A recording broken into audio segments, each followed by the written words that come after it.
नमस्कार, मी ज्योती शिंगारे. आपल्याकडे अनुजाताई आलेल्या आहेत आणि त्यांनी सनेजचे काही प्रॉडक्ट वापरलेले आहेत. तर त्यांच्याच तोंडून आपण ऐकूयात की काय काय तुम्हाला रिझल्ट आले त्याचे. नमस्ते, मी अनुजा काटे. मला बरेच प्रॉब्लेम होते, कंबरदुखी, गुडघेदुखी, सायटिका, हे जे असे प्रॉब्लेम होते. आणि कोरोना काळापासून, कोरोना झाल्यापासून जरा जास्तच प्रॉब्लेम, क्रिएटिव्हिटी झालेली आहे शरीरामध्ये. तर मी हे सनेजचे प्रॉडक्ट घेते आहे, आकाई सोना. यामुळे बरेच चांगले रिझल्ट आलेले आहेत मला. म्हणजे जे प्रॉब्लेम होते, पित्ताच्या ढेकर, फन्सियस वगैरे, अशक्तपणा, हे जे असे रिझल्ट होते ते एकदम छान जबरदस्त आलेले आहेत.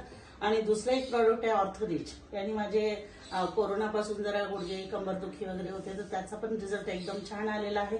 बरेच प्रॉडक्ट घेतलेली मी, इतर डॉक्टरांचे पण काही विशेष त्याचा रिझल्ट आलेला नाही, पण याचा मात्र भरपूर चांगला रिझल्ट आलेला आहे. आणि अजून एक दुसरं कारण की आम्ही आयुर्वेद हे वापरते, हे दातासाठी अगदी उत्तम आहे. अगदी आपल्या मीडियम रेंज मध्येच आहे आणि प्रॉडक्ट जबरदस्त, रिझल्ट जबरदस्त. तर मी एवढं सजेशन करेल की सर्वांनी आपले सनेजचं प्रॉडक्ट वापरलं पाहिजे. थँक्यू.